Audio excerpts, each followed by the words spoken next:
noche ya.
Vamos a esperar un ratito y ya comenzamos, ¿saben? A ver si se conecta alguien más, así vamos. Lo que no recuerdo, si alguien de ustedes me puede decir dónde habíamos dejado. Íbamos a empezar, ¿qué tal? Buenas tardes, profe. Íbamos a empezar con la bolilla número 3. Ah, ¿no habíamos comenzado? No. Bueno, ok. Gracias, Bruno.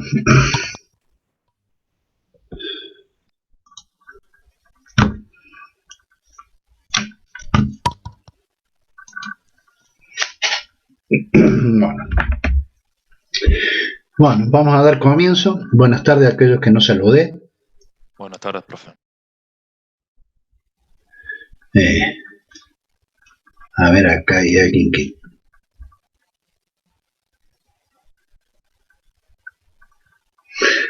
Cuando usted dice cambio de cátedra, Lucía, ¿puede poner su cámara? Para verla. Buenas tardes. A ver, para no te ver. Ahora sí, buenas tardes. ¿Cómo te va, Lucía? Bien. ¿Usted ha pedido el cambio de curso?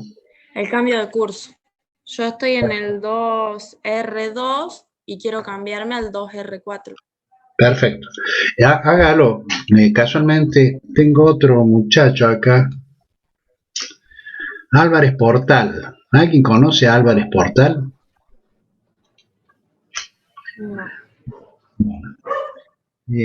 Yo voy, o sea, lo que pasa es que estoy haciendo un estudio detectando quienes no están en la AG, o sea, la autogestión, y quienes no están en la UB.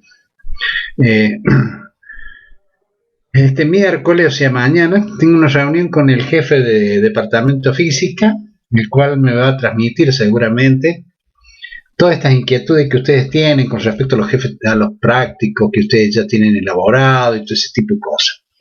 Por ahora, no les voy a dar ninguna respuesta. Déjenme que yo mañana tengo la reunión y ya la clase que viene, que no va a ser este jueves, porque este jueves no vamos a tener clase, yo les voy a dar toda la información que tenga. ¿Estamos de acuerdo, chicos? Y usted, Lucía, por favor, trate de hacer ese trámite para que no tenga inconveniente después porque si usted participa de los exámenes, yo no tengo problema, pero el problema es dónde yo coloco mi nota. Sí, por eso estoy esperando el cambio que en estos días supuestamente me lo hacían. Muy bien, si no llega, usted insista. Insiste. Porque no es un trámite que yo pueda ayudarla. Es un trámite que es personal de ustedes, no mío. ¿Me explico? Yo casualmente eso ya lo averigüé. Si yo tenía que mandar algún mail, algo de eso, no. Todo el alumno lo tiene que hacer por sí solo. ¿Estamos? Bueno. Muy bien. Gracias, Che. Profe. No, por favor, recemos. Bueno, vamos a comenzar. Como recién preguntaba, ¿dónde habíamos dejado? Bruno me dice, comenzamos con la bolilla número 3, que es esta que vamos a ver ahora. Esta bolilla, ya dejamos la parte electrostática, perdón, la parte de termodinámica, y ahora vamos a comenzar con la parte electrostática.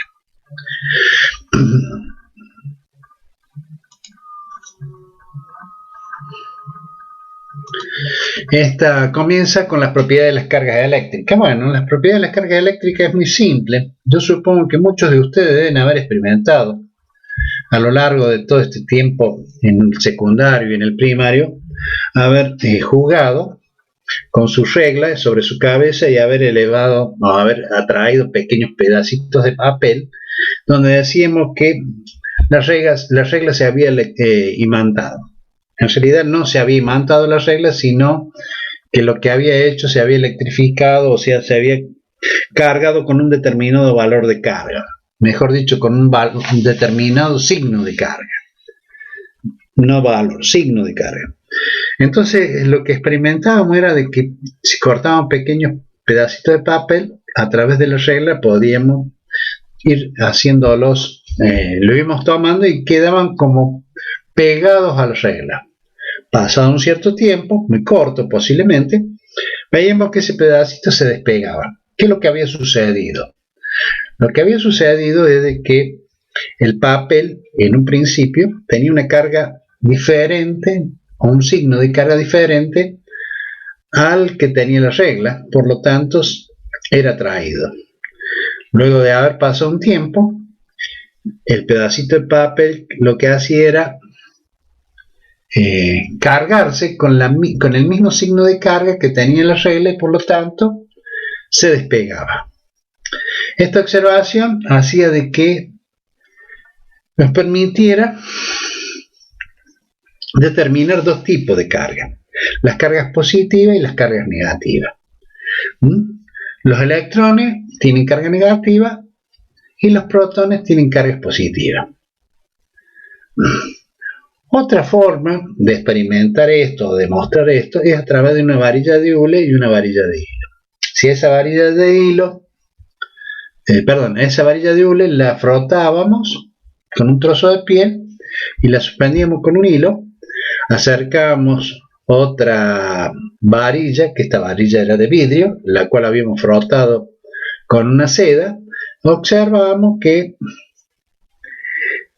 aparecía entre ellas una fuerza, que esa fuerza era una fuerza de atracción, implicando de que el hule se había cargado con un signo y el vidrio tenía otro signo, lo que implicaba que aparecía esa fuerza de atracción. Ahora bien, si a los dos usábamos el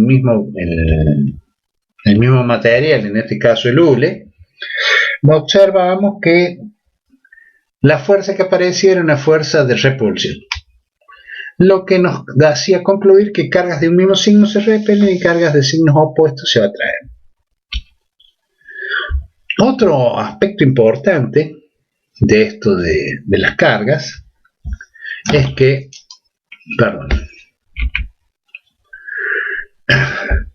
a partir de esta observación experimental, es que un sistema aislado, la carga eléctrica siempre se va a conservar. Y a partir de la cantidad de electricidad que puede adquirir un cuerpo, la vamos a denominar cantidad de carga y se utiliza para denominar la carga la letra Q. Con ella vamos a representar la carga. Y la unidad de carga en el sistema internacional va a ser el coulombio. ¿Estamos de acuerdo? Muy bien, sigamos. Vamos a definir o vamos a estudiar la ley de Coulomb. ¿Qué es la ley de Coulomb? Este científico midió las magnitudes de la fuerza entre los objetos con cargas. Para eso hizo uso de la balanza de torsión utilizada para medir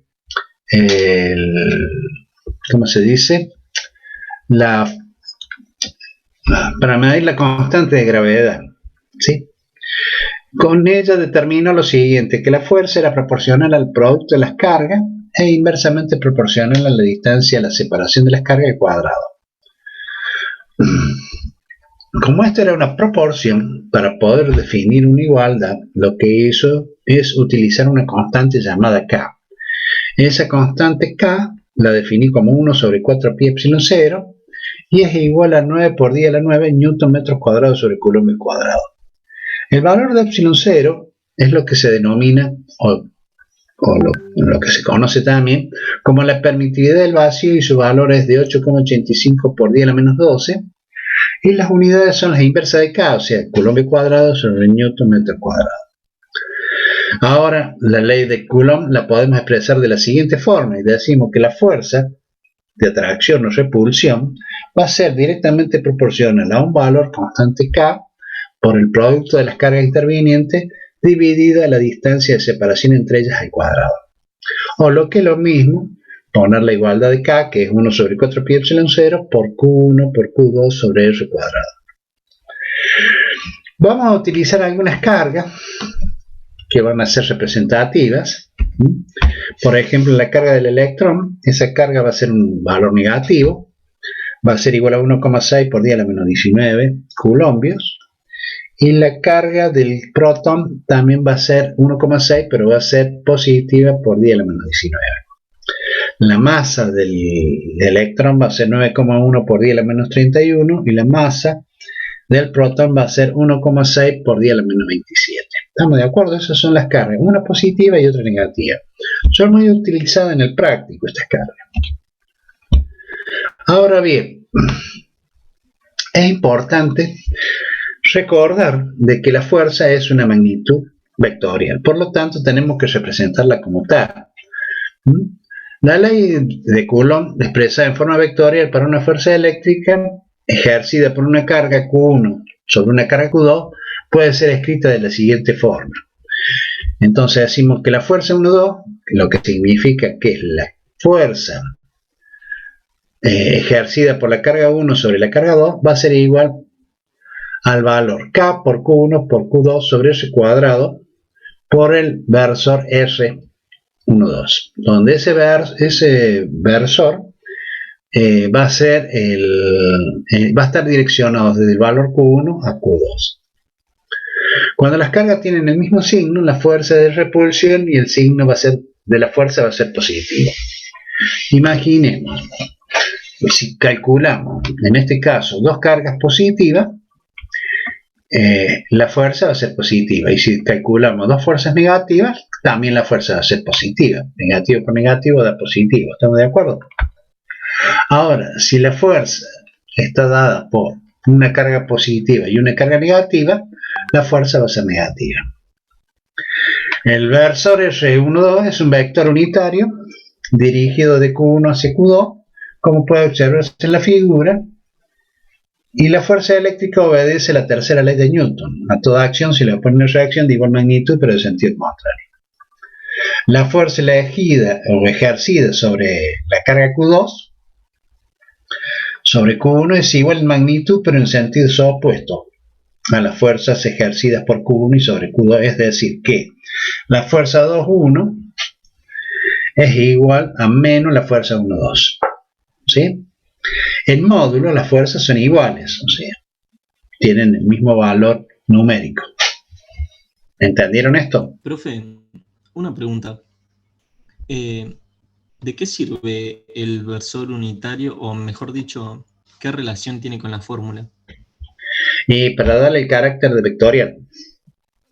Claro, pero matemáticamente, por ejemplo, en un ejercicio práctico. Mira cómo está escrita la ecuación. Dice K por Q1, Q2. Entonces quiere decir que ese vector va desde Q1 a Q2. Si fuera de Q2, si la ecuación diría K por Q2 por Q1, el vector vendría de Q2 hacia Q1. ¿Me explico?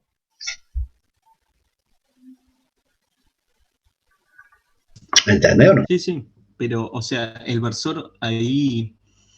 El versor da o te muestra cómo vas a hacer el producto. Eso es lo que te está dando el versor. Ah, listo, genial. ¿Me entendés? ¿Cómo vas a representar ese producto? Muy bien. Ahora, cuando hay más de dos cargas presentes,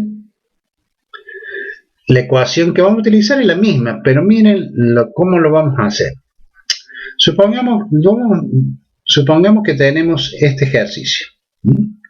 tenemos los valores de Q, pero analicemos gráficamente primero qué es lo que está sucediendo. Yo tengo Q1, Q2 y Q3. Q1 y Q3 son positivas, Q2 es negativa. Y quiero calcular la fuerza total sobre Q3. Para eso, lo que debo hacer es calcular la fuerza ejercida por Q1 sobre Q3 y la fuerza ejercida de Q2 sobre Q3 para después poder calcular la fuerza total sobre Q3. ¿Sí? Para eso, ¿qué hago? Hago de cuenta de que Q2 no está y analizo Q1 y Q3. Como en este caso, los lados o las distancias a Q3, tanto de Q2, es A, y es A de Q1 a Q2, la raíz cuadrada de 2A es la distancia a Q3. Calculando eso, veo la fuerza que va a aparecer acá, va a ser una fuerza de repulsión, y esa fuerza la voy a llamar 1,3, que es la fuerza ejercida por la carga 1 sobre la carga Q3. Esto significa que acá también va a aparecer una fuerza, nomás que no está dibujada, que va a ser la fuerza Q3, la fuerza ejercida por la carga 3 sobre la carga 1, nomás que no está dibujada, pero existe, está. Ahora si analizamos Q2 y Q3, hacemos de cuenta que Q1 no está y vemos qué es lo que sucede. Como es una carga negativa y otra positiva, la fuerza es de atracción. ¿Sí?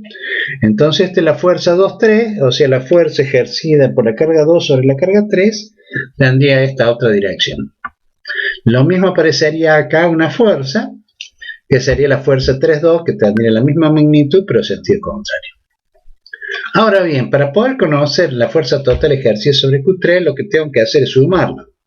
Gráficamente utilizo el paralelogramo, sumo y obtengo el valor de F3. O sea que esta es la suma vectorial de F1,3 y F2,3, que es lo que está representado acá. O sea, recuerden que estos son vectores, por lo tanto tenemos que utilizar la regla de los vectores para calcular las sumas.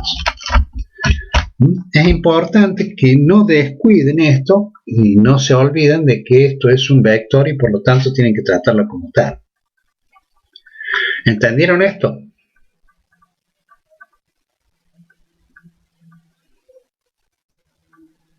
Sí, profe. Sí, profe. Muy bien. Ahora la resolución analítica de esto sería lo siguiente. Calculamos la fuerza, F2,3 nos da este valor, encontramos la fuerza 1,3, nos da este otro valor, y luego representa, en este caso se ha aplicado acá el método de las proyecciones, ¿se acuerdan? ¿Se acuerdan o no? ¿Se acuerdan cómo era el método de las proyecciones?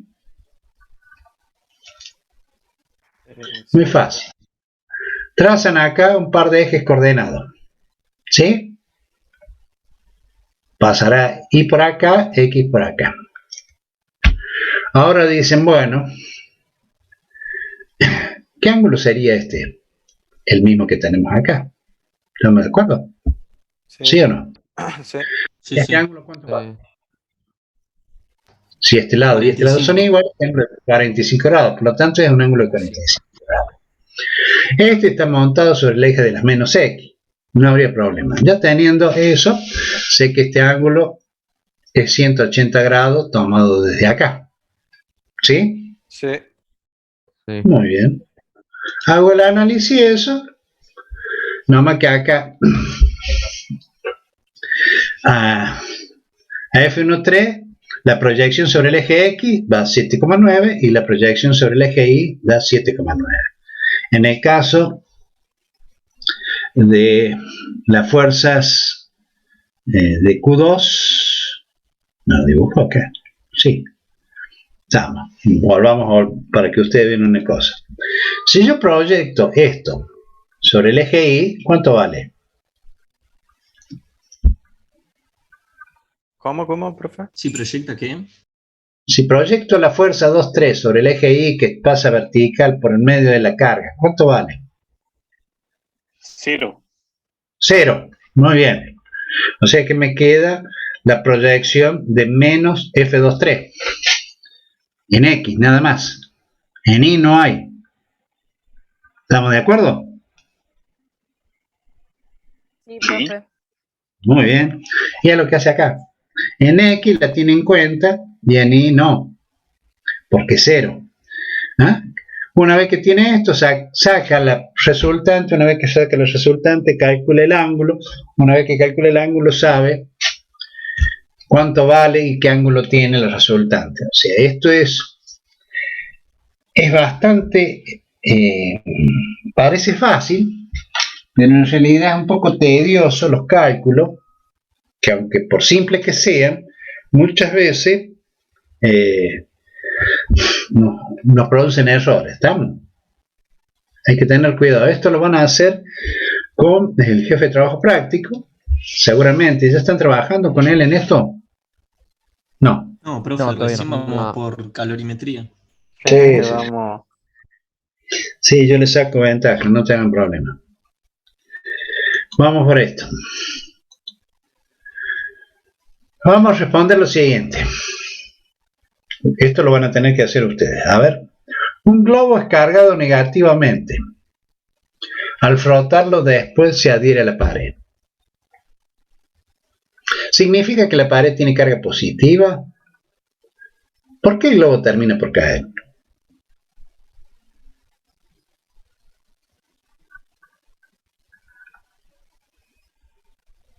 ¿Quién responde? ¿Cómo? A ver, lo de Déjenmelo. la pared, Escuchen, la esperen, primera sí. esperen. Yo tengo el globo. Lo froto. Lo acerco a la pared y se adhiere. Después de un rato se cae. Cuando yo lo froto y lo pongo contra la pared, ¿significa que la pared tiene carga positiva? Supuestamente sí, porque era si tenían No, signos supuestamente opuestos, no supongamos era nada, no supongamos nada. No supongamos nada. ¿Sí o no? Sí, sí, porque sí, cuando era positivo. Claro, porque dice, pues un globo es eran cargado distintos signos. negativamente al frotar. Trae. Ya lo tenemos cargado negativamente. Lo acercamos a la pared y se pegó. Significa que la pared tiene carga positiva. Perfecto. ¿Por qué el globo termina por caer? Se equilibran las No.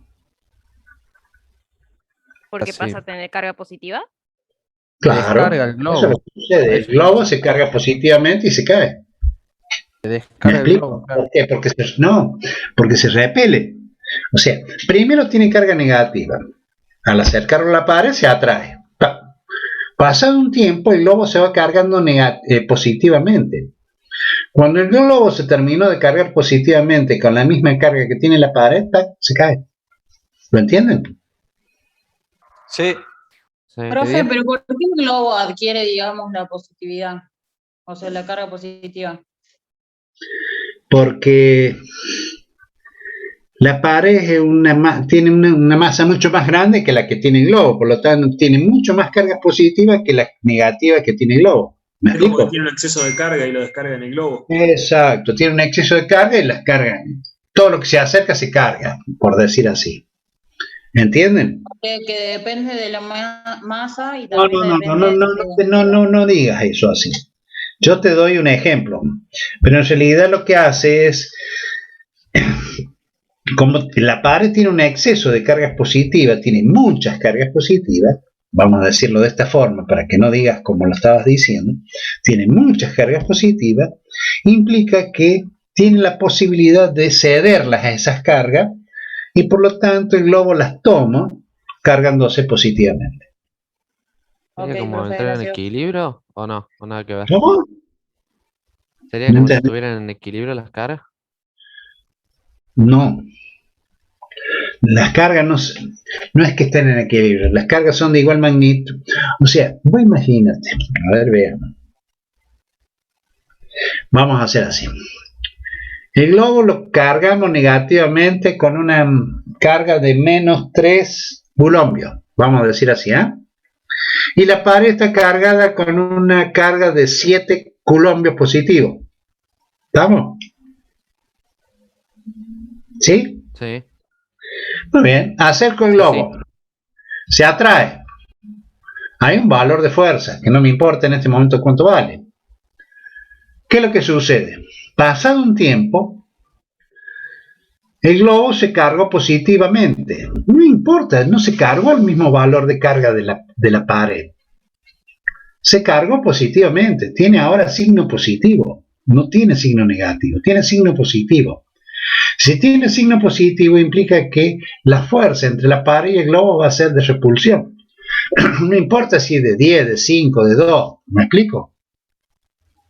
Sí, profe, se entiende. Sí, se entiende. Ahora sí. Bueno, ahora dice, se Profe, corta una pregunta, o sea, ¿de qué va a depender, digamos, que algo sea eléctricamente positivo o negativo? de las cargas. O sea, es como que no es como que no es algo en específico, sino que simplemente depende de las cargas que tenga. Claro, o sea, vos tenés que preguntarte, ¿este cuerpo tiene carga positiva o tiene carga negativa? No, mira, tiene carga negativa, listo. Profe, Este, los ejercicios de este tipo dicen se carga un cuerpo con cargas positivas y así, y en el secundario lo hemos visto, ahora me estoy acordando. Nos daban, suponiendo que tenemos una placa de acero con tantas cargas positivas, calcule la fuerza de repulsión contra la otra. Exacto, o sea, todos los problemas van a ser de tipo así. Pero el problema más grande de todo esto, chicos, que para poder resolverlo, ustedes van a tener que determinar los valores de fuerza. Para eso van a tener que conocer el método de las proyecciones, el teorema del coseno y el teorema del seno. ¿Me explico? O Pitágoras. Cualquiera de esas 4 propiedades de cálculo van a ser necesarias. ¿Por qué? Porque ustedes van a necesitar, como es una fuerza, van a tener que necesitar dar la dirección y el sentido, y en todo caso describir qué ángulo está formando con el eje positivo de las X para tratar de saber dónde está la fuerza resultante, la fuerza de repulsión, la que ustedes estén calculando. ¿Me explico? Esto es así, o sea, los problemas parecen muy fáciles, sí, son muy fáciles, pero para poder calcularlos van a tener que conocer el método de las proyecciones, por un lado, que es el más fácil de todo, el método del teorema del coseno y el teorema del seno, que son los más rápidos, y Pitágoras, cualquiera de ellos. Pitágoras, ¿cuándo lo van a usar? Si el triángulo es rectángulo. ¿Cuándo van a usar el teorema del coseno y el seno? Cuando el triángulo se va oblicuando. ¿Cuándo van a utilizar proyecciones? Bueno, cuando puedan pasar un par de ejes coordenados sobre la carga para saber dónde están ubicadas las fuerzas. ¿Me explico? ¿Entienden lo que les digo o no? Sí, profe, se entiende. Y una pregunta. En este momento donde ponemos el globo en la pared, que tienen cargas opuestas, ¿hay algún punto donde el globo tiene una carga neutra, digamos, y No. pasa en un instante a la carga positiva? No. O sea, pasa de negativo a positivo. Ya te voy a preparar para la clase que viene. A ver, ya los anoto porque si no me olvido.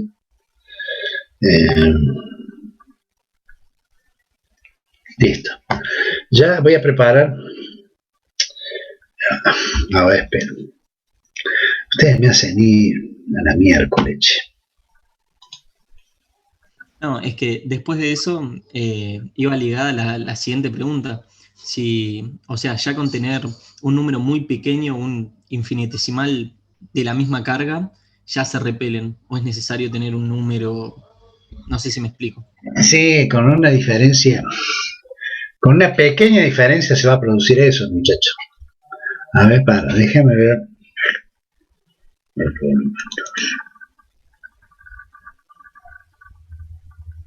Ustedes son muy preguntones y a mí me gusta, pero todo esto lleva tiempo y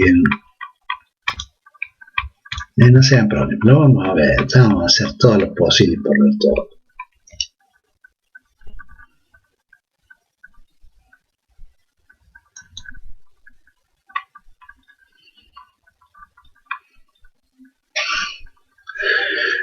La clase que viene les voy a preparar esto que les voy a mostrar ahora.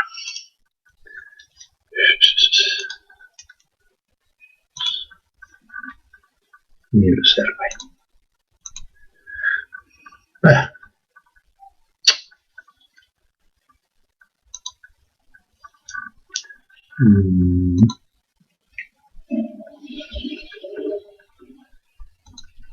Ahora sí.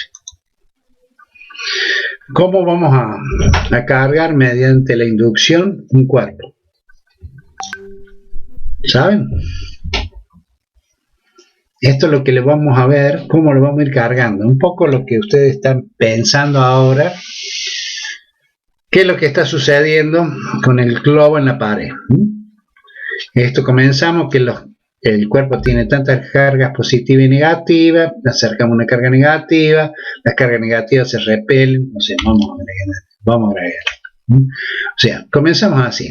Tenemos tantas cargas positivas y negativas, todas repartidas en un cuerpo. ¿Qué hacemos? Ese cuerpo le acercamos una varilla con cargas negativas.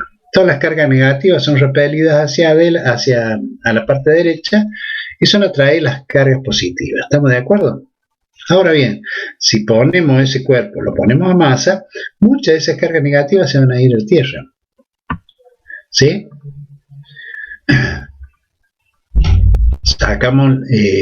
Sacamos la tierra y ¿qué observamos ahora? Que siguen las cargas negativas hacia la derecha. Sacamos la barrita negativa y ¿qué vemos? Que ahora quedaron menos cargas negativas y mayor carga positiva, por lo tanto este cuerpo quedó cargado positivamente. ¿Lo entendieron? Eso es lo que sucede, no porque pongamos a masa esto y las cargas negativas se van. Que en el intercambio de cargas que sucede entre el globo y la pared, hace que las cargas positivas invadan al globo. Las cargas negativas siguen estando, pero las cargas positivas ahora invadieron. Hay positivo y negativo, y hay mayoría de cargas positivas, lo que implica que el globo se cargó positivamente y por lo tanto el globo se despega. ¿Lo entendieron? ¿Sí o no? Sí, sí. Muy bien. Entonces no hace falta que lo prepare, ya lo dijimos. Vamos entonces vamos a ir.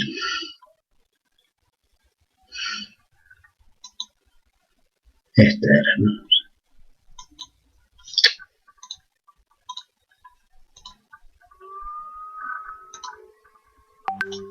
No, estábamos en esta. Bueno, ahora dice, se colocan tres objetos, muy cerca uno del otro, dos al mismo tiempo.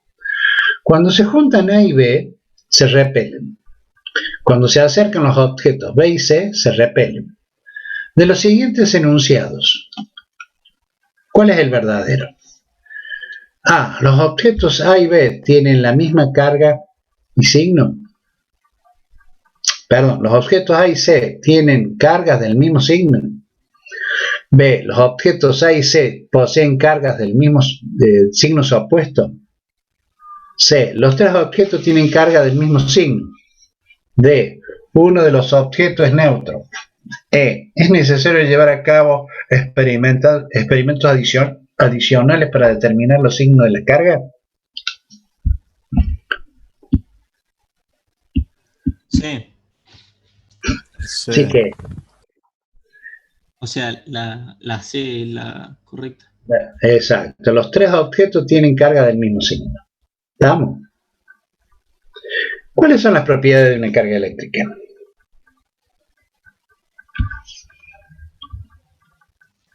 Serían las que nombró recién, que si tienen la misma carga se repelen y si tienen cargas opuestas se atraen.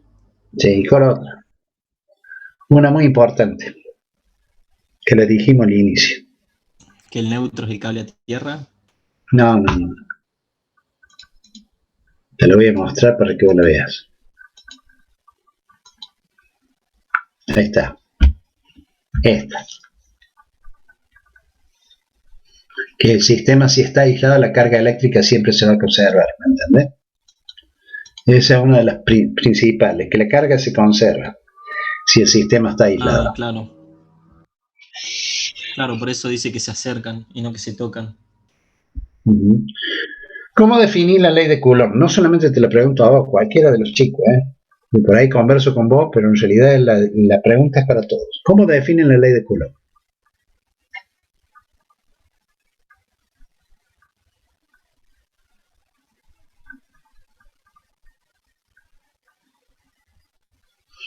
La defino de la misma forma.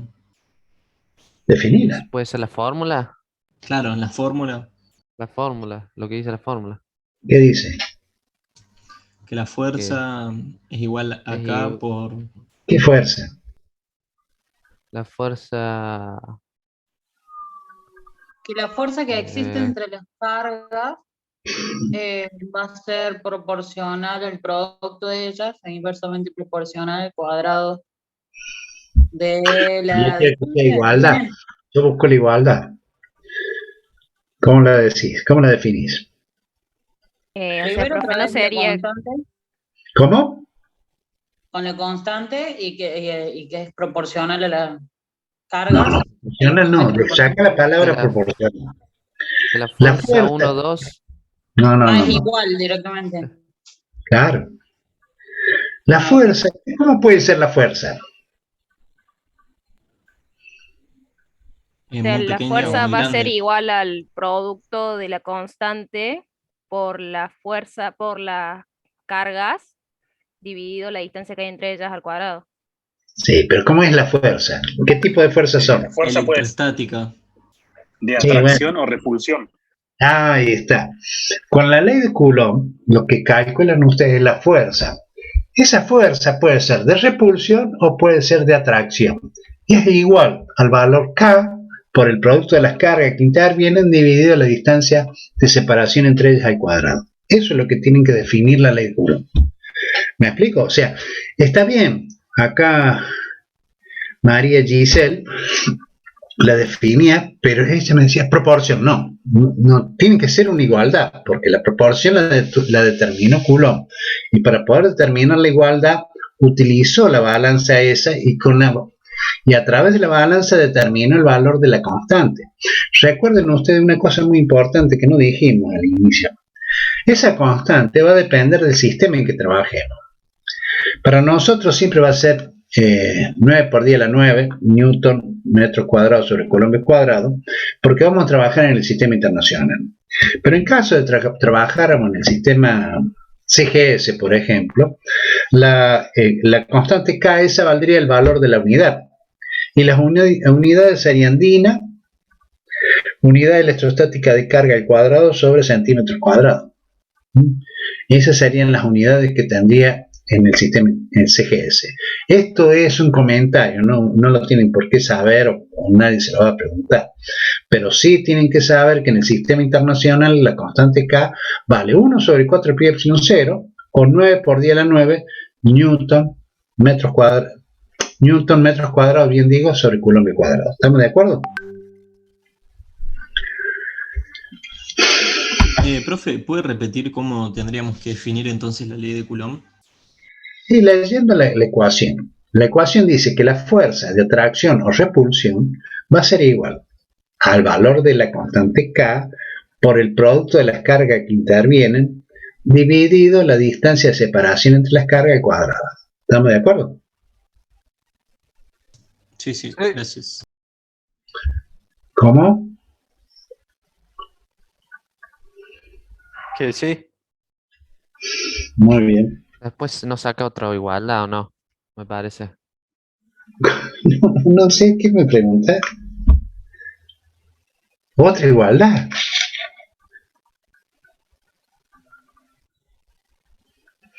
No, las igualdades son, en vez de decir K, podrías decir que la fuerza de atracción o repulsión entre las dos cargas es igual a 1 sobre 4 pi epsilon 0 por el producto de las cargas e inversamente proporcional a la distancia de separación entre ellas al cuadrado. Esa podría ser, en esa forma, lo que estás dando el valor de la constante K, que es 1 sobre 4 pi epsilon 0, donde epsilon 0 es la permitida del vacío y vale 8,85 por 10 a la menos 12. ¿Me explico? ¿Entienden lo que digo?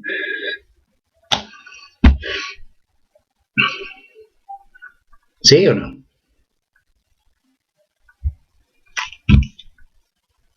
Sí, profe, se entiende. Es lo que explicó recién del Power. Exacto. Sigamos. Ahora vamos a definir lo siguiente. campo eléctrico. Ya hemos definido fuerza eléctrica. Ahora vamos a definir el campo eléctrico. La definición de campo eléctrico es la siguiente. Dice que el campo eléctrico es la fuerza por unidad de carga de prueba. La fuerza se expresa en Newton, la carga se expresa en Coulomb. Por lo tanto, la unidad del campo eléctrico es Newton sobre Coulomb. Esta es una unidad, esta es una definición. No tiene ninguna posibilidad de demostración. ¿Estamos de acuerdo? Como la fuerza es un vector y la carga es un escalar, el cociente entre un vector y un escalar da por resultado un vector. Por lo tanto, el campo eléctrico va a ser un vector y va a tener la misma dirección y el mismo sentido que tenga la fuerza. ¿Lo entendieron?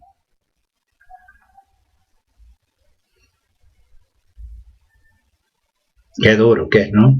¿Lo podría volver a decir, por favor? Por eso les digo. Miren, la definición de campo eléctrico es la siguiente, es la que está acá en la ecuación. Dice que el campo eléctrico es igual a la fuerza por unidad de carga de prueba. ¿Sí? La fuerza es un vector. ¿Sí? La carga de prueba es un escalar. El cociente entre un vector y un escalar da por resultado otro vector. Por lo tanto, el campo eléctrico va a tener la misma dirección y el mismo sentido que la fuerza. ¿Lo entendieron? Sí, sí, sí. Bueno, esa carga de prueba siempre la vamos a tomar como positiva. Ahora ustedes me dicen, profe, ¿qué valor tiene esa carga de prueba? Ya vamos a ver que el valor no es importante.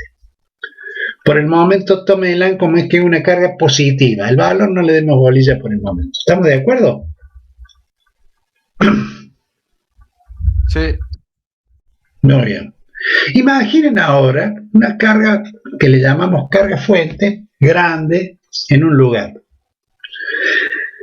Y muy cerca de ella ponemos la carga de prueba, que es positiva. ¿Sí? ¿Entienden? Vean el dibujito este. Esta es una carga que está en algún lado, no sé dónde. Y ponemos esta carga de prueba positiva y analizamos. Entre estas dos cargas, ¿qué tipo de fuerza aparecería? La repulsión. De repulsión, pues sería en esta dirección. Sí, sí. Sí. O sea que el campo eléctrico tendría esa dirección. ¿Lo entienden? Sí, sí. Claro.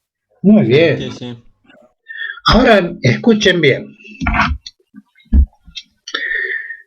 Si yo quisiera determinar si en algún punto de la habitación donde están ustedes hay campo eléctrico, en algún punto de ella hay campo eléctrico, ¿qué hago? Coloco una carga de prueba en el punto que quiero saber si hay campo eléctrico o no, y si sobre esa carga de prueba se ejerce una fuerza de origen eléctrico, yo digo que en ese punto hay campo eléctrico. ¿Entendieron? Miren acá. Yo quiero saber si en este punto que está acá hay campo eléctrico. ¿Sí? Agarro la carga de prueba y la pongo en ese punto. ¿Estamos? Y calculo. ¿Hay fuerza eléctrica? Sí. Entonces hay campo eléctrico. ¿Me entienden? Sí. ¿Por qué digo fuerza eléctrica? Escuchen bien lo otro que les voy a decir. ¿Por qué digo fuerza eléctrica? Porque podría poner un electrón ahí, ¿cierto? Y el electrón puede tener masa. Tiene masa, mejor dicho. Entonces podría haber una fuerza de origen gravitatorio. ¿Estamos de acuerdo? Sí. Aunque sea muy pequeñita, pero va a estar. Sí. Muy bien. Por eso yo digo que coloco en un punto una carga de prueba. Y si sobre esa carga de prueba se ejerce una fuerza de origen eléctrico, yo digo que en ese punto hay campo eléctrico. ¿Estamos? Sí, ahí está. Sí. Estamos, perfecto.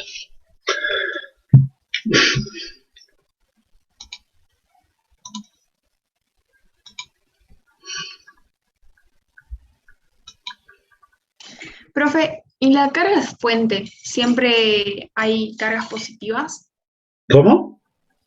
¿En la carga fuente siempre hay cargas positivas? No, puede ser una negativa. ¿Y la No, no, carga de prueba ahí sería positiva o positiva. negativa? Sí, o sea, la carga de prueba va a ser siempre positiva.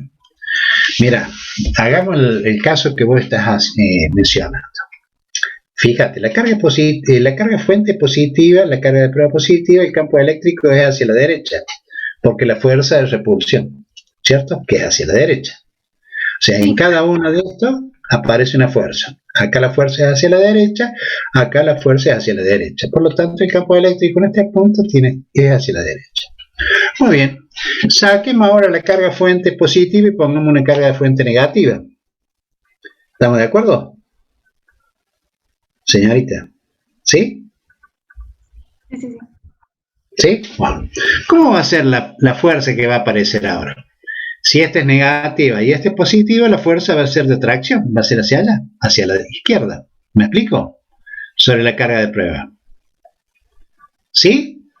¿Entiendes? Claro, ahí se atraen, yo sé que hay una... Entonces el campo ya no es hacia la derecha, ahora es hacia la izquierda. ¿Me explico? Sí. Seguro. Pero si el campo es hacia la derecha, ¿qué significaría? Volvemos a empezar. Atracción, ¿o no? Atende. Volvamos a analizar. Cargas positivas, la carga fuente, la carga de prueba es positiva.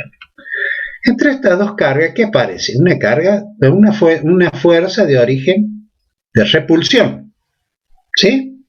O sea, que la repulsión es la fuerza hacia la derecha en la carga de prueba. ¿Estamos de acuerdo? Sí. El campo eléctrico es hacia la derecha. ¿Lo ves? Si esta fuerza, mira ahora la ecuación que te estoy marcando.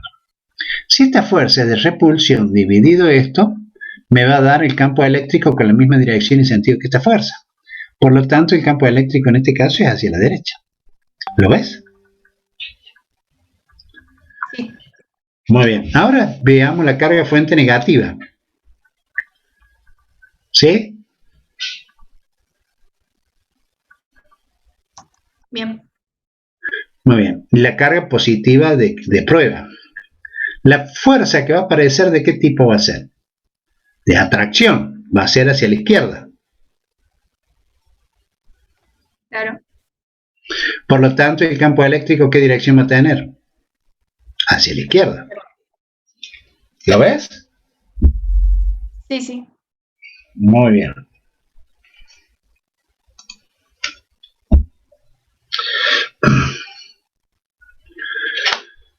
Ahora, si yo conociera el campo, puedo determinar el valor de la fuerza, diciendo que la fuerza producida por el campo eléctrico es igual al campo eléctrico por la carga de prueba. ¿Sí? ¿Estamos bien? Sí. Es un despeje, nada más, no es nada del otro mundo. Miren ahora.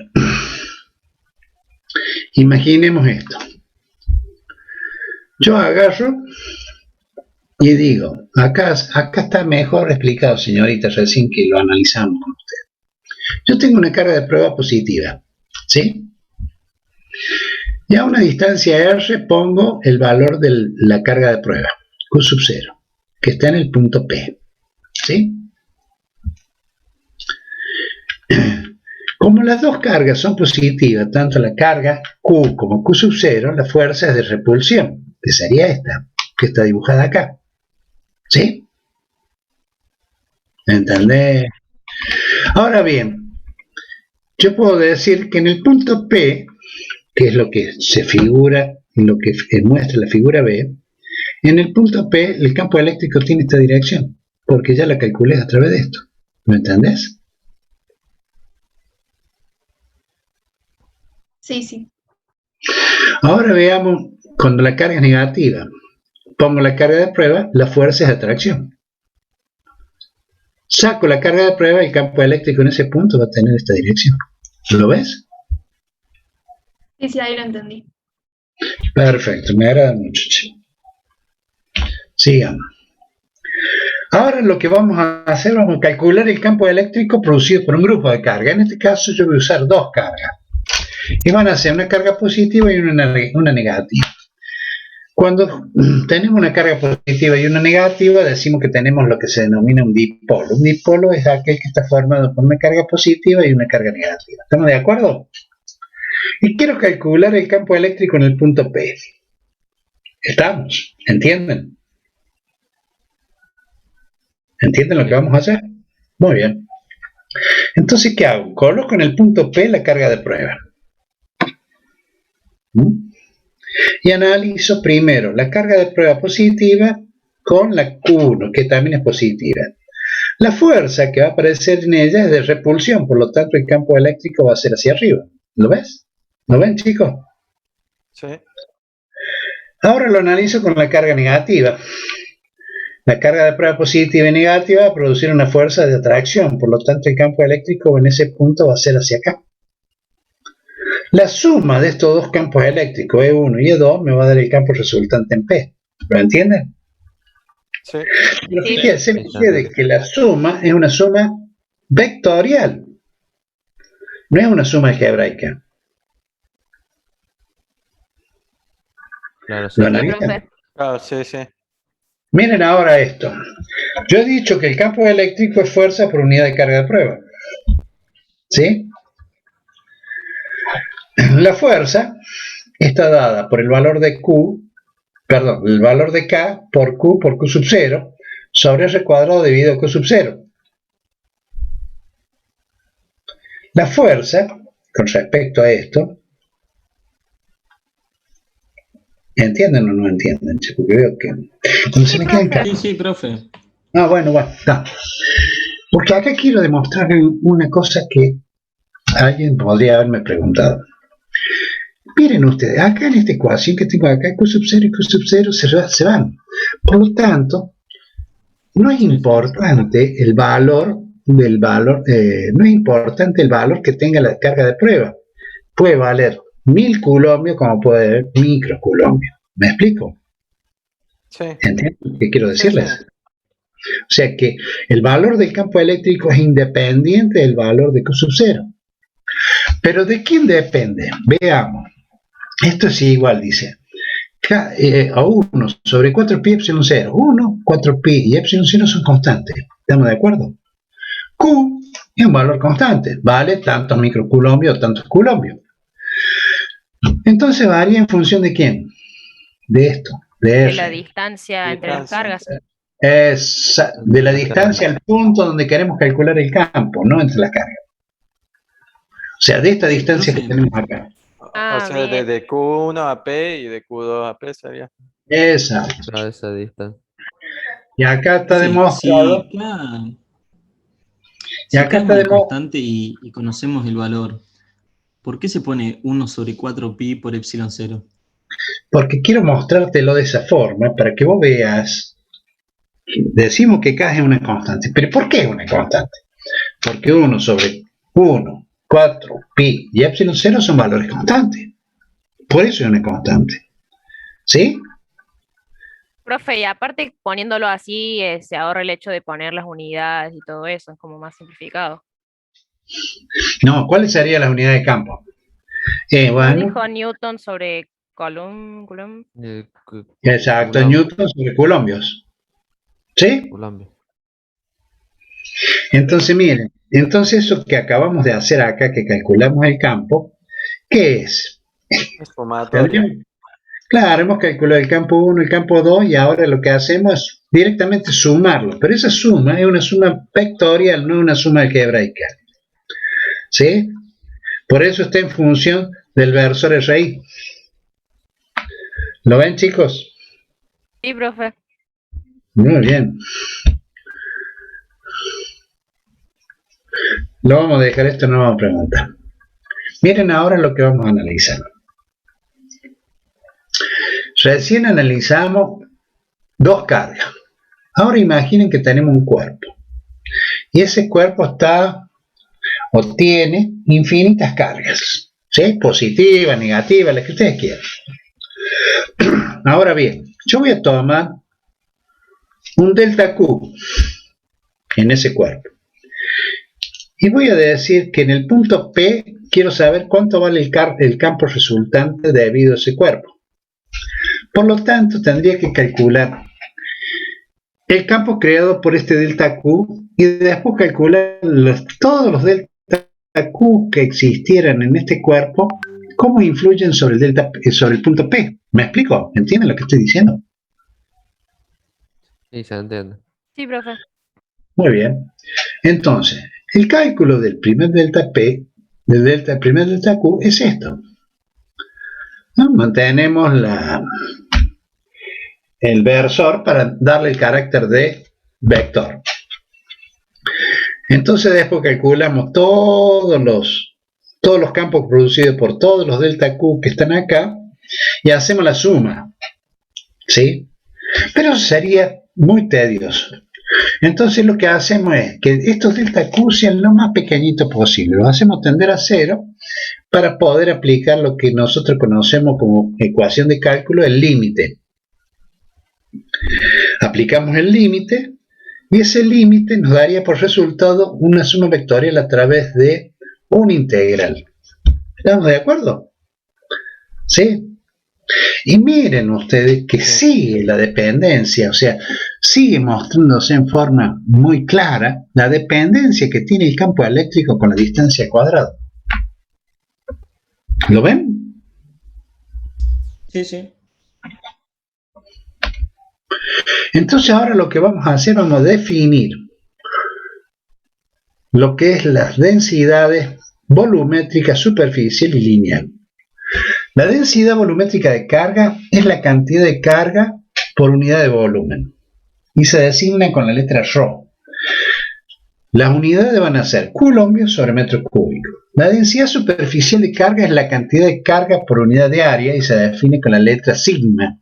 Las unidades son coulombos por metro cuadrado y la densidad lineal de carga se define como la carga por unidad de longitud y se define con la letra lambda, que es coulombos por metro. Estas tres densidades, en algunos momentos de los estudios que vamos a hacer a lo largo de todo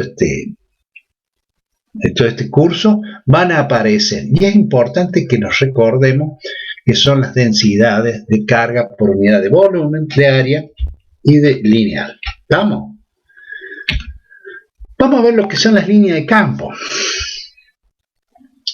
Hasta ahora, solamente hemos definido que en un punto hay campo o no hay campo si hay una fuerza de origen eléctrico. Y ese campo vale la fuerza por unidad de carga de prueba. ¿Sí? ¿Qué son las líneas de campo? El campo eléctrico lo vamos a representar por líneas. En el caso de una carga positiva, las líneas de campo van a ser salientes y van a ser radiales. ¿Sí? ¿Entienden? ¿Entienden la palabra radial? Sí, sí. Sí. O sea que imaginen ustedes un volumen. A ver. Imaginen una pelota, ¿cierto? ¿Estamos? Esa pelota vendría a ser la carga. Imaginen los infinitos radios que podemos trazar a esa pelota. En cada uno de esos radios va a haber una línea de campo, vamos a decir así. ¿Estamos de acuerdo? ¿Sí? Sí. Sí, sí. Sí. O sea, por eso decimos que las líneas de campo de una carga positiva van a ser líneas salientes y van a ser radiales. En el caso de una carga negativa, acá creo que es. En el caso de una carga negativa, las líneas van a ser entrantes. ¿Sí? O sea que una línea de fuerza va a nacer en una carga positiva y va a morir en una carga negativa. ¿Estamos bien? ¿Entienden eso? Que dijo? Perfecto. Una línea de fuerza o una línea de campo eléctrico va a nacer en una carga positiva y va a morir en una carga negativa. Sí. ¿Qué significa esto? Mira, muchachos, vean. Esto que está acá, ¿ves? una línea de fuerza de una carga positiva nace y muere en una carga negativa. ¿Estamos? Siempre de ¿Sí? manera Sí, radial. profe. Sí. Las líneas de una carga siempre van a ser radiales. Pero esperen. Ahora miren. Si tenemos varias líneas de campo o varias líneas de fuerza y ponemos una superficie perpendicular a esas líneas, vemos que cuanto más cerca estemos de la generadora de campo, las líneas van a ser, más líneas van a cruzar esa superficie. ¿Estamos de acuerdo? Lo que implica que las líneas es como si se fueran separando así. ¿Me explico? ¿Entienden el dibujo este que está acá? Sí, Sí, entiendo. sí, sí. Miren ahora esto. El vector campo eléctrico en una línea de fuerza siempre va a ser tangente a esa línea de fuerza. ¿Estamos? Como se muestra acá. ¿Lo ven? Sí. Muy bien. Acá tenemos, recién les dije que esto era un dipolo. Entonces, líneas de la carga positiva salen y mueren en la carga negativa. Y así hay infinitas líneas que van a salir y van a morir en ella. Ahora miren, cuando dos cargas son positivas, la fuerza de repulsión, por lo tanto, las líneas se separan entre sí. Por lo tanto, en el punto A hay campo eléctrico, en el punto B hay campo eléctrico, pero en el punto C no hay campo eléctrico. ¿Me explico? ¿Entienden eso? Sí. Muy bien. Ahora, siempre nosotros vamos a trabajar con lo que se denomina una carga puntual, como es la que muestra acá el dibujo. Como esa. ¿Y qué sucede? Las líneas de fuerza van a ser si la carga es positiva, las líneas de fuerza son salientes. Por simetría, si nosotros trazáramos una esfera y manteniendo la carga en el centro de esa esfera, el campo sería igual a ¿qué? Sería igual al valor de K por el valor de esa Q dividido la distancia, o sea, el radio que tengamos al cuadrado. Y así para cada una de las esferas que podríamos trazarle. Lo que implica que el campo va a ser el mismo a lo largo de toda la superficie de la esfera. ¿Me explico? Sí. Muy bien.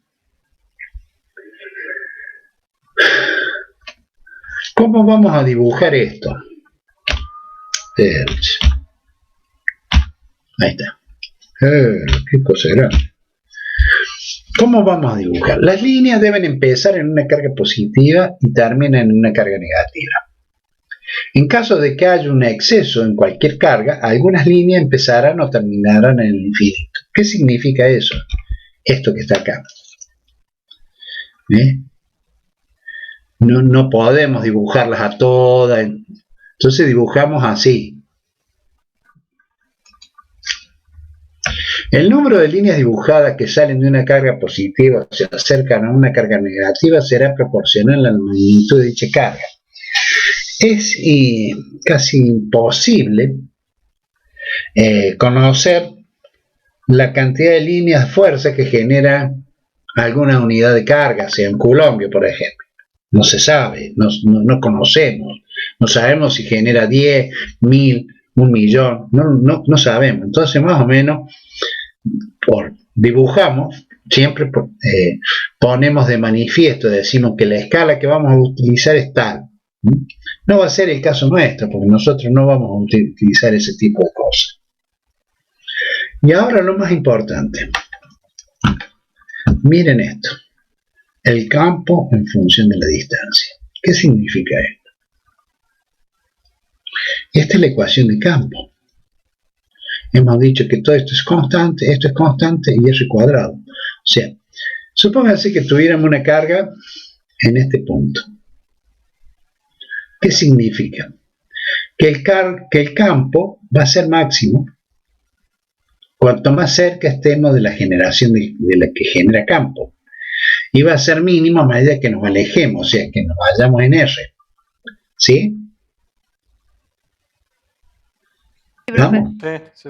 Sí. El campo varía en función de 1 sobre R cuadrado. Es inversamente proporcional, entonces, al radio. Sí, por eso, es una función inversa de 1 sobre R cuadrado. ¿Y esto qué vendría a ser? Esto vendría a ser como una hipérbola equilátera. ¿Estamos? Sí. Muy bien. Vamos a hacer ahora una aplicación de esto. Vamos a ver qué es lo que sucede. A ver, che. ¿Quieren descansar un rato? ¿O le seguimos dando? Tenemos clase hasta las 8. Por mí, si nos da un toque para calentar agua o algo de eso. Para un cafecito, profe. Para un cafecito. 5 minutos y volvemos. Bueno. Yo quería seguir, pero bueno. Vamos. Ok, no hay problema, chicos. Profe, entre que se caliente el ¿Ah? agua y todo eso. Y si puede ser 15 con 20 nada más. Bueno, vamos a continuar, chicos.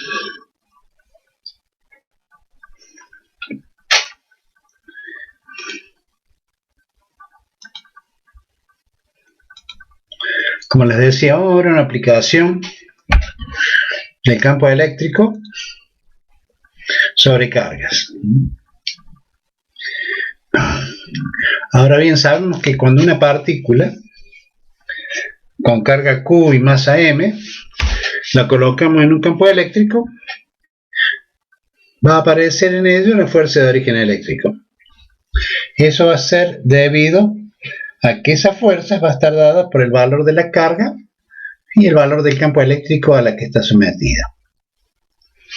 Si esta es la única fuerza ejercida sobre la partícula, la probabilidad se trata de que este sea el valor de la fuerza neta, lo cual provocará que la partícula se acelere de acuerdo con el modelo de partícula bajo la fuerza neta. Así podemos decir que esa fuerza va a ser igual al valor del campo eléctrico por la carga, que es igual a la masa por la aceleración, que vendría a ser igual a la segunda ley de Newton. De ahí despejamos el valor de la aceleración y vemos que la aceleración está en función del campo, la carga de prueba y el valor de la masa. Ahora bien, si el campo es constante, la aceleración va a ser constante. Si la carga es positiva, la aceleración va a tener la misma dirección y sentido que el campo eléctrico. Ahora, si la carga es negativa, la aceleración va a tener sentido opuesto al campo eléctrico. ¿Estamos de acuerdo? Sí, perfecto. Muy bien. Miremos ahora. Una forma de generar campos es a través de dos placas. Una placa la cargamos positivamente y a la otra la cargamos negativamente. Las separamos a una distancia d y entre ellas aparecen líneas de campo eléctrico. Cada línea nace en una carga positiva y muere en una carga negativa. O sea que la cantidad de carga que vamos a tener sobre cada una de las placas van a ser la misma. Ahora bien, depositemos una carga positiva en el punto A. Si la depositamos, significa que la velocidad inicial de esa carga es 0. Debido a la acción del campo eléctrico, ¿qué va a suceder? Va a aparecer en esa carga una fuerza. Esa fuerza es una fuerza de origen eléctrico. Si aparece una fuerza, implica que va a aparecer una aceleración. Si implica que va a aparecer una aceleración, esa carga se va a mover a lo largo de toda su trayectoria hasta llegar a la placa B con un movimiento rectilíneo uniforme variado. ¿Estamos bien hasta ahí? Sí. Sí. Muy bien. La velocidad con la que llegaría a la placa negativa o con la que puede llegar a impactar estaría dada por la ecuación esa que se ve ahí, donde decimos que la velocidad final al cuadrado es igual a la velocidad inicial al cuadrado más 2 veces el valor de la aceleración por el desplazamiento final menos el inicial. Si tomamos el desplazamiento final lo ponemos como D, el desplazamiento inicial lo vamos a tomar como 0, la velocidad inicial es 0, eso nos da un valor de 2 veces el valor de A por D, o sea, 2 veces el valor de la aceleración por la distancia. Reemplazando los valores de aceleración, nos queda que la velocidad final está en función de esta última ecuación, que es 2 veces la carga por el campo por D sobre M. ¿Sí? Ahora miren esto. Dice que la carga, o que el problema dice que la carga es un sistema no aislado. Si esto es así, a la carga se le transfiere energía mediante el trabajo realizado por la fuerza eléctrica para trasladarla desde el punto A al punto B. Ese trabajo, debido a que la carga está en un sistema no aislado, es igual a la variación de la energía cinética. Por lo tanto, el trabajo que está dado por la fuerza, por la variación del delta X, o sea, la variación del desplazamiento, es igual a la diferencia de energía cinética inicial y final. Como la velocidad inicial es 0, la inicial es 0, la energía cinética inicial es 0, me queda que es un medio de la masa por la velocidad final al cuadrado. Y sacando de ahí el valor de la velocidad final, encontramos el mismo valor de velocidad final que habíamos calculado inicialmente. Son dos formas distintas de hacer este cálculo. ¿Entendieron? Sí, profe. Miren ahora. Lo que hago, giro las dos placas, positiva y negativa, y lanzo con velocidad inicial una carga. Esa carga ahora es negativa. ¿Qué es lo que sucede? Y es muy fácil, al ser negativa, la carga, ¿cómo? La placa de arriba está repeliendo la carga. Claro, y va a ser atraída por la placa positiva. Lo que va a describir un movimiento. Ese movimiento, si ustedes recuerdan física 1, es lo que se denomina un movimiento horizontal, donde al inicio, o las condiciones iniciales de este movimiento, implican que la velocidad inicial sobre el eje Y es 0 y la velocidad inicial sobre el eje X se llama a veces Y. Sobre el eje X el movimiento es un movimiento rectilíneo uniforme y sobre el eje Y el movimiento es un movimiento variado. ¿Sí? Sí, parabólico, le decíamos. La mitad de un parabólico, digamos. ¿Estamos? Entonces de ahí yo puedo decir que la sumatoria de las fuerzas sobre el eje Y que se van a ejercer va a ser igual a la masa por la aceleración en Y. Esa aceleración en Y va a ser igual a menos el valor, que en este caso estamos hablando de un electrón, por eso el menos, de la carga del electrón por el campo por la masa del electrón. La fuerza con la que actúa en la dirección vertical, el movimiento de la partícula en la dirección horizontal se puede analizar si se modela como una partícula bajo una velocidad constante. Lo que yo les dije es que sobre el eje X el movimiento es movimiento con velocidad constante. Por lo tanto, el desplazamiento en X va a estar dado por el valor inicial en Y más la velocidad en X por T. De donde la velocidad en X la conocemos porque como el movimiento es uniforme, es igual al valor inicial de la velocidad. De ahí yo puedo sacar el valor del tiempo. Calculo el valor del tiempo y con ese valor del tiempo puedo calcular la trayectoria sobre el eje X, sobre el eje Y, debido a que conozco la aceleración en Y. Y de esa forma podría determinar la ecuación de posición de la partícula en cualquier momento. ¿Estamos de acuerdo? Sí, sí. ¿Por qué digo en cualquier momento? Porque puedo, a través de esta ecuación, para cada uno de los valores de t, voy a tener un valor de y final, por decir. Profe, ¿y por qué al soltar una carga entre las dos placas no queda como levitando en el medio? Muy fácil.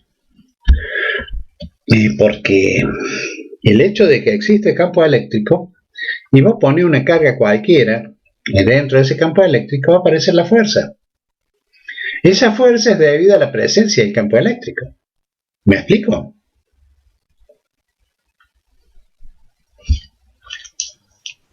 ¿Lo puedo repetir?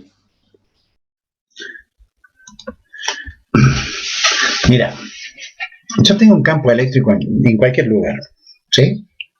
Y yo pongo una carga dentro de ese campo eléctrico. Sobre esa carga se va a ejercer una fuerza. ¿Debido a quién? Debido a la presencia del campo eléctrico. ¿Me entendés? Esa fuerza va a estar dada por el valor del campo eléctrico por el valor de la carga. La podrá repeler, la podrá atraer, todo depende del signo de la carga que yo coloque. Pero nunca se va a quedar quieta la carga. Porque el hecho de que aparezca una fuerza implica que aparece aceleración. Por lo tanto, esa carga siempre va a estar moviéndose en línea recta, describiendo una parábola, como hemos visto, haciendo algo. ¿Estamos? Claro. Sí, ahora sí. Perfecto. Sigamos.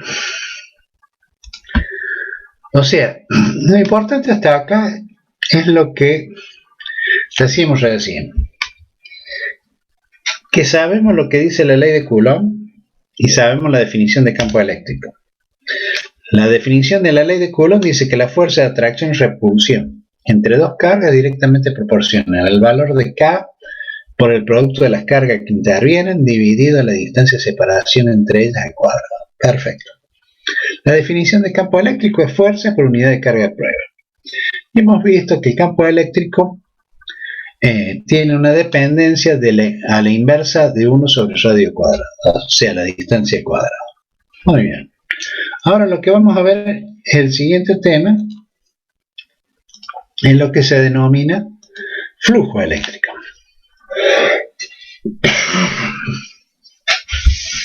Vamos a considerar un campo eléctrico que es uniforme, tanto en magnitud como en dirección, similar al que se muestra en la figura. Las líneas de campo van a penetrar en una superficie rectangular de área A, cuyo plano tiene una orientación perpendicular al campo.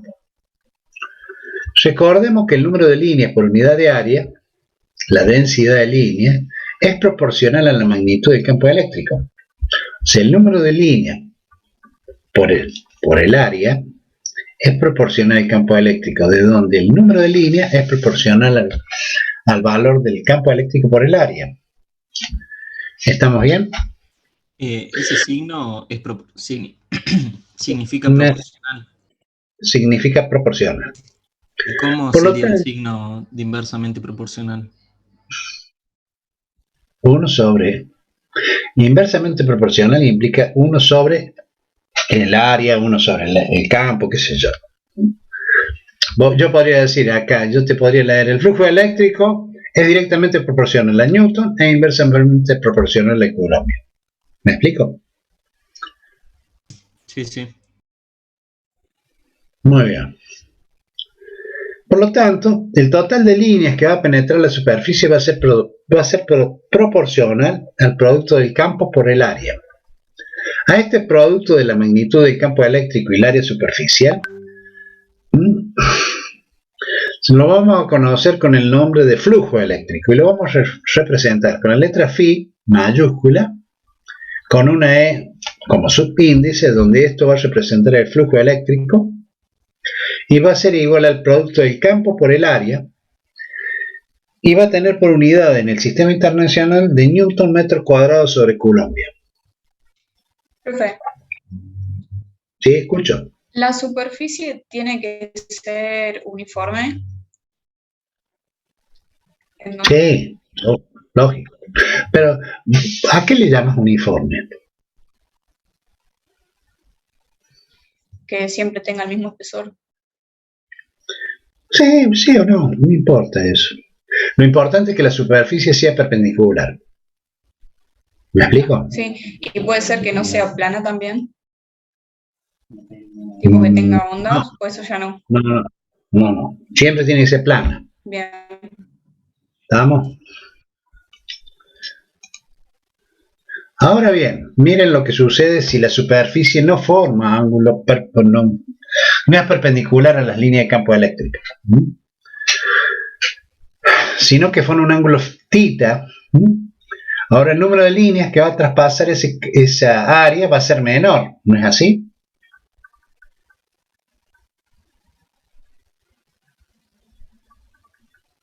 ¿Sí o no? ¿Cómo, profe? Yo tengo una superficie que es así. Líneas de campo que cruzan así, ¿sí? Vienen y chocan. Esto de acá y la línea de campo son perpendiculares entre sí, ¿sí? Sí. Imagínate varias líneas. ¿Qué sucede si yo al área ahora la inclino, la hago formar un ángulo θ? Muchas líneas van a pasar por acá arriba, no van a cruzar por el área. ¿Lo ves? Claro. Entonces, lo que te estoy diciendo, el hecho de que ahora el plano o el área está formando un ángulo θ, la cantidad de líneas que van a cruzar ese plano va a ser menor que si estuviera perpendicular. ¿Se desvían? No. Pasan por arriba, no se Directamente desvían. que atraviesan menos. Atraviesan menos líneas la superficie. ¿Sí? En este caso, el flujo eléctrico va a estar dado. Lo vamos a calcular a través del campo eléctrico por el área por el coseno de θ. ¿Sí?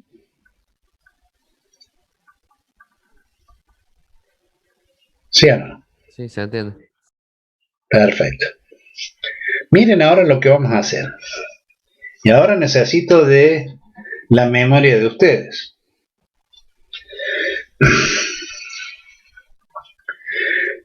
¿Cuándo el flujo va a ser máximo? Cuando esté perpendicular. Cuando esté perpendicular. Cuando las líneas sean perpendiculares al área. Perfecto. ¿Y cuándo va a ser cero? Cuando esté paralelo. Cuando está paralelo. Son paralelos. Exacto, cuando las líneas y la área estén paralelos, o sea que ninguna línea va a cruzar por el área. ¿Me explico? Sí. Claro, sí. Ahora imaginemos lo siguiente. Vamos a tomar una porción de área muy pequeña. Tenemos una área grande como la dibujada en celeste y vamos a tomar una porcioncita de área muy pequeña. Esa porción de área, recuerden ustedes, la podemos representar por un vector área que sea perpendicular a ella. ¿Sí? ¿Se recuerdan en matemática? Sí. Muy bien. Y vamos a considerar que un elemento de área lo vamos a llamar delta A sub i. Y vamos a considerar también de que va a pasar una línea de campo por esa área, como el que muestra acá, donde la línea de campo forma un ángulo θ sub i con respecto al vector área que representa el área que estamos analizando. ¿Estamos de acuerdo?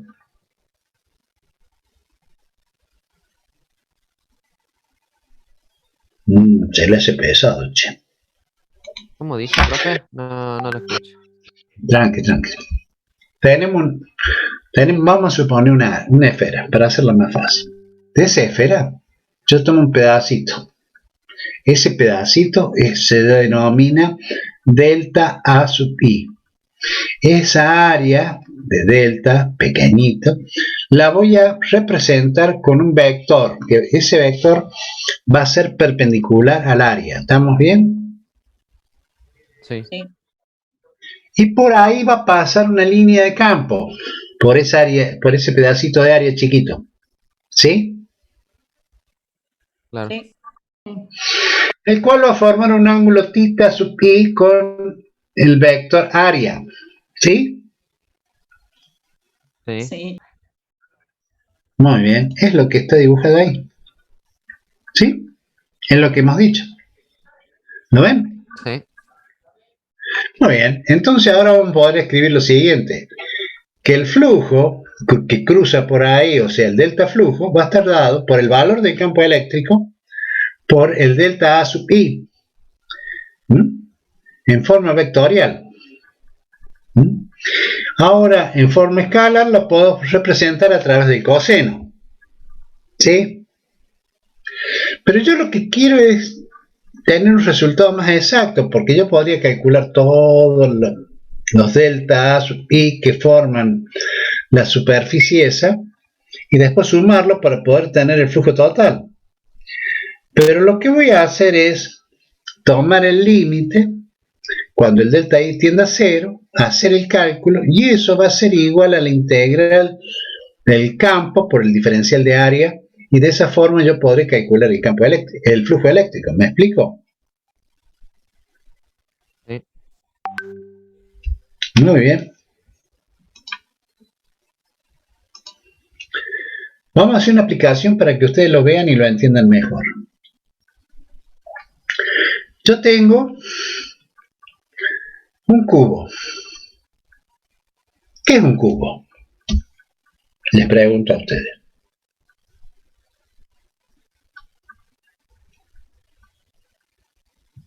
Un cuadrilátero que tiene, que corresponde un a la volumen. forma que da el cubo. Un volumen, profe. Paralelepípedo. Superficie. Sí, Que un tiene volumen. varios lados del mismo tamaño. Está en 3 Podríamos dimensiones. decir un paralelepípedo cuyos Muy ángulos bien. son todos de 90 grados. Sí, ¿qué más? ¿Sus lados cómo son? Iguales. Igual. Todos iguales. La definición que dio la señorita, ¿quién es usted? Discúlpeme, quiero verla. ¿No sabe qué? Que alguien me diga que es un paralelepípedo. ¿A quién es? Yo, profe. Lo dijo Muy la bien, clase muy pasada, bien, creo. Gaitán. Muy bien, muy bien. ¿Por qué es importante esto de, pareciera que a algunos posiblemente les cause risa, pero es importante conocer o saber definir en forma correcta un paralelepípedo? Muy bien. Muy bien. Entonces, un paralelepípedo, el cual tiene la característica de tener todos sus lados iguales, lo vamos a analizar. Vamos a tomar pequeños diferenciales de área cada una de sus caras. El campo eléctrico va a estar dado en el plano IX, y tenemos el plano Z, Y y el plano XZ. ¿Sí? Muy bien. Analicemos lo que recién decíamos. Para que haya flujo, ¿qué debe suceder, jóvenes? Tienen que ser paralelas las caras. ¿Cómo? Tienen que, o sea, el campo tiene que atravesar las caras. Muy bien, el campo Por eso eléctrico sería tiene que atravesar. paralela. No importa si los cruzan paralela, no importa. Veamos. Perpendicular. Está bien, perpendicular. Muy bien. Las caras 1 y 2 son cruzadas en forma perpendicular por el campo eléctrico. ¿Estamos de acuerdo? Sí. Las otras caras ninguna cruza en forma perpendicular. ¿Estamos bien? No. O sea que los únicos lugares donde va a haber flujo eléctrico es en la cara 1 y en la cara 2. Sí. Entonces sumo lo que sucede con el flujo eléctrico en la cara 1 y en la cara 2 para obtener el flujo total. En la cara 1, que sería esta, que está acá, el vector área apunta hacia la izquierda y el campo eléctrico es hacia la derecha. El ángulo formado entre ellos dos es de 180 grados. ¿Estamos de acuerdo? Sí. Sí, profe. Muy bien, entonces coseno de 180 es menos 1.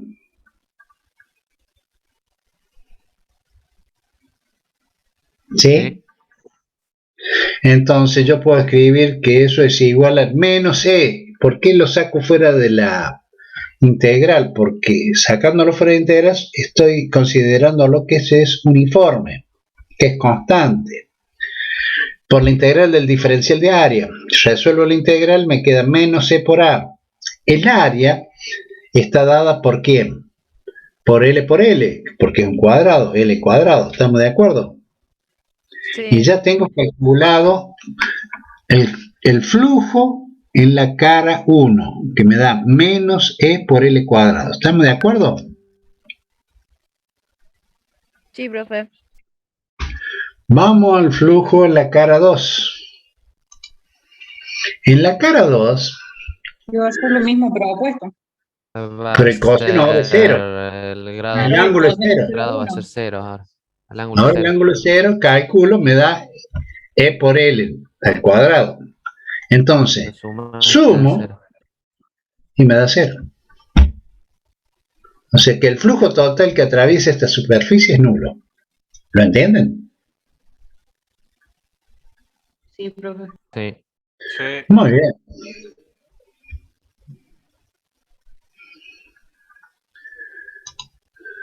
A ver, che.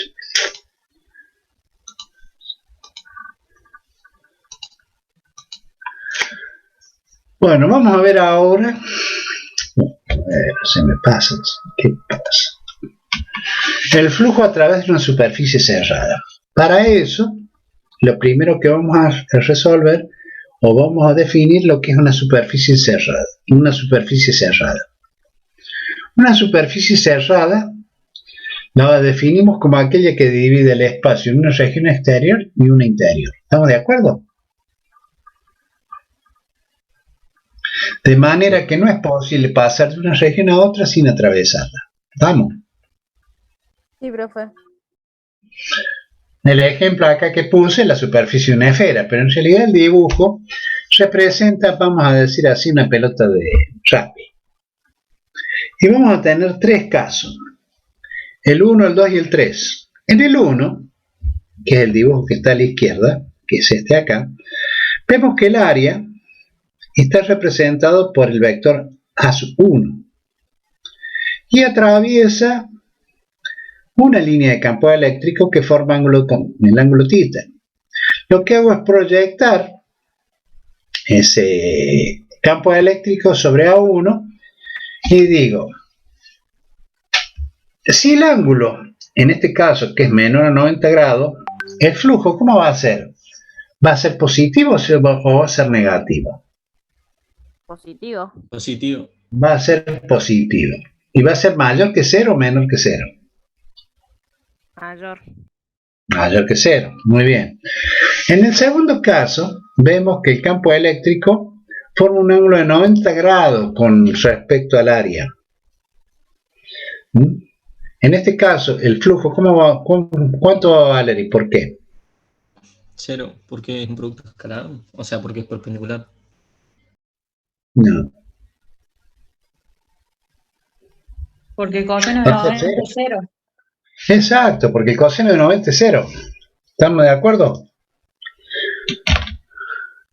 Ahora miren, en el 3, el área tiene esta dirección y el campo eléctrico esta otra dirección. El ángulo es superior a 90, menor de 180. El flujo, ¿cómo va a ser? ¿Va a ser positivo o va a ser negativo? Negativo. ¿Por qué?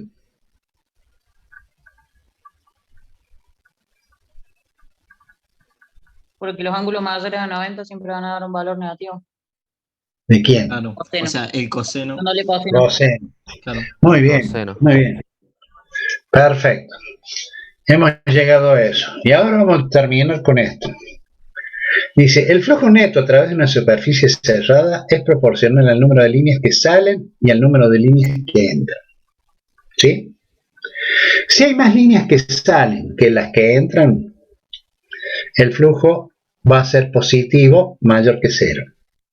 Si hay más líneas que entran que las que salen, el flujo va a ser negativo, o sea, menor que 0. ¿Estamos?